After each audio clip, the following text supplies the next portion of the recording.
Electronic Braille Overview. This video has been created by people who rely on assistive technologies, specifically curated for people who work in technology. Rather than just talking about accessibility in really broad terms, we want to show you how assistive technologies work. But before we do, a huge shout out to the ACT government for their genuine commitment to innovation and social impact. And props to the awesome team at Millhouse Ventures. Hi, I'm Lara. I live in Sydney, Australia. Lara is too humble to mention she's also an incredibly talented musician. You might recognize her from the voice. Hello, I'm Jennifer Perry. Jennifer is also a brilliant singer, musician and a lover of digital innovation. Jennifer's invaluable contributions have been integral to See Me Please's early success. So why is electronic braille needed, when people can just use screen readers?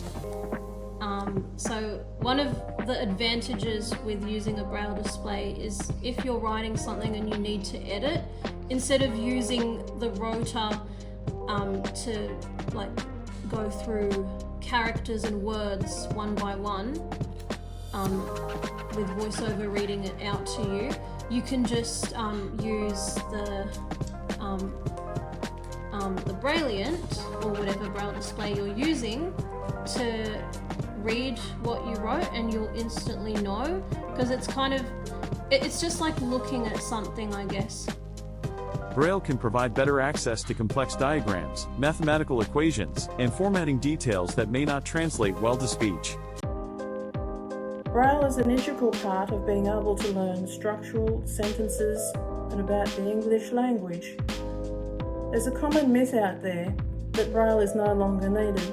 If you're trying to learn how to spell words and you can only hear them phonetically, unless you break it down character by character with a screen reader or some other form of speech, you would not know how to spell them. For example, I went to the GP or to the practice, or I was practicing piano. How would you know which one was which? One is spelt with a C and one with an S, but by listening to it you wouldn't know the difference, or even that there were two ways of spelling those words.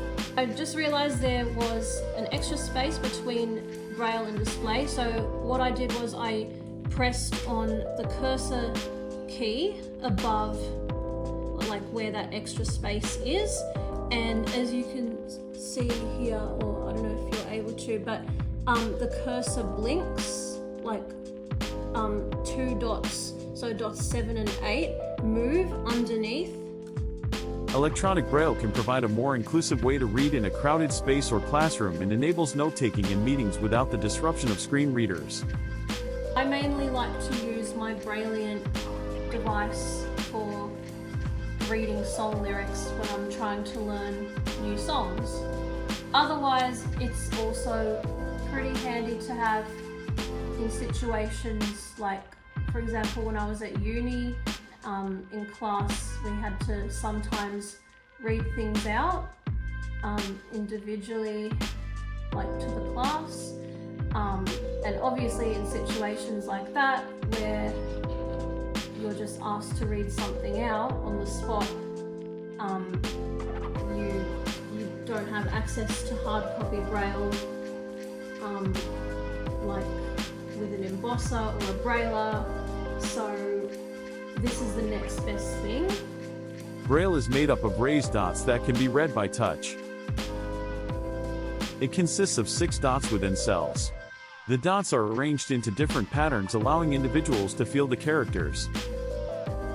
But what's an electronic Braille display? Electronic Braille devices come in various versions: refreshable Braille displays and Braille note-takers. Refreshable Braille displays connect to devices and convert digital text into Braille characters. They offer real-time access to digital content in Braille format. Braille note-takers are standalone devices. They offer functionalities beyond reading, such as note-taking, document creation, and web browsing. Choose to use a BrailleSense 6. I'm holding it up here. Benefits include portability, independence from external devices, and comprehensive productivity features for daily tasks.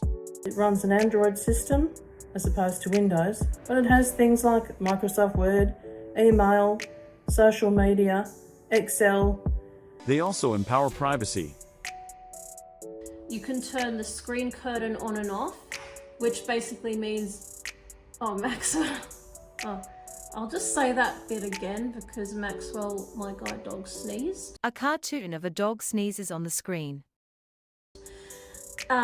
So if you're familiar with using VoiceOver on any iOS device, you would know that the screen curtain basically dims the screen quite a bit, so any sighted person would not be able to see the screen even though you can hear it. Okay, so how do they work? With any Braille display, you can't actually use it if your screen reader is turned off. Electronic Braille devices work in conjunction with a screen reader. When a user connects a refreshable Braille display to a device, the screen reader communicates with the Braille display. As the screen reader reads the text on the screen, it sends the information to the Braille display, which then converts it into Braille characters. Common friction experienced using screen readers carries through to refreshable Braille. There are various types of Braille displays.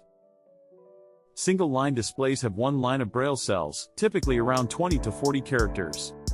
They're compact and portable but offer limited content viewing at a time. Multi-line Braille displays numerous lines of Braille cells, allowing users to view more content simultaneously. They range from 2 to more than 80 cells, providing greater context and efficiency for reading and navigation. Maxwell! Sorry. Maxwell just came walking in. If you could ask me one thing of every online service, what would it be? Describe your images and don't put too many ads on your page. So, like a sighted person, for example, would be able to just scroll past the ads and like not even think about that too much, like maybe not even pay attention to the fact that there's an ad blocking whatever else is on the page.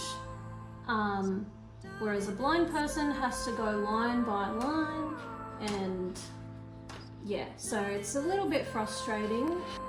I hope this has been helpful and that things can be constantly improved in the future for all people who need to access information. Thank you so much for watching, and I really hope you enjoyed this video. Bye!